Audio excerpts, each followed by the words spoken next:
તો બ્રિજમાં હવે વાત સુરતથી સમાચાર સામે આવ્યા। સુરત જિલ્લાના કામરેજના મોરથાણા ગામની સીમમાં એક ફાર્મ હાઉસમાં દારૂની મહેફિલ પર પોલીસે રેડ કરી અને રેડ કરીને મહેફિલ માણતા 4 યુવકો અને સાથે જ 2 યુવતીઓને વિદેશી દારૂ અને સાથે જ 2 લક્ઝુરિયસ કાર સાથે ઝડપી પાડવામાં આવ્યા છે। પોલીસે મહેફિલમાં જામેલા રંગ ઉપર ભંગ પાડ્યો હતો અને તમામને ઝડપી પાડી પોલીસે વધુ કાર્યવાહી હાથ ધરી છે। મોંઘી બ્રાન્ડની વિદેશી દારૂની બોટલો અને સાથે જ 2 લક્ઝુરિયસ કાર પણ જપ્ત કરવામાં આવી। પોલીસે તેઓની પાસેથી 6 મોબાઈલ ફોન સહિત ₹1.92 તથા 2 4 વ્હીલર ગાડી કિંમત કુલ મળીને 14 લાખથી વધુનો મુદ્દામાલ કબજે કરી વધુ કાર્યવાહી હાથ ધરી।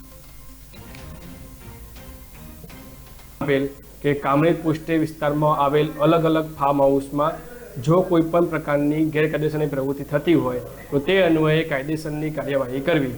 જે અન્વયે કામરેજ પોલીસ સ્ટેશનની અલગ અલગ 3 ટીમો કાલે પેટ્રોલિંગમાં હતી।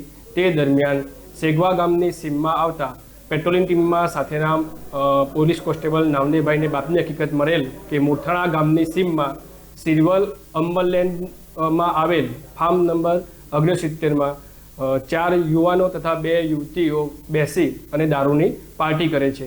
જે બાતમી હકીકતના આધારે સદર ફાર્મ ઉપર જઈ રેડ કરતા સદર જગ્યાએથી 4 પુરુષ ઈસમો તથા 2 યુવતીઓ દારૂ પીધેલી હાલતમાં મળી આવેલ તથા તેમની પાસેથી પાણીની બોટલ, 2 વોડકાની ખાલી બોટલ તથા એક વોડકાની બોટલમાં 300 ml જેવો વિદેશી દારૂ મળી આવેલ। જે બાબતે સદર યુવાનો તથા યુવતીઓ પાસે દારૂ પીવા અંગેની કોઈપણ પ્રકારની પાસ પરમિટ હોય તો રજૂ કરવા જણાવતા સદર ઈસમોએ પોતાની પાસે કોઈપણ પ્રકારની પાસ પરમિટ ન હોવાનું જણાવેલ।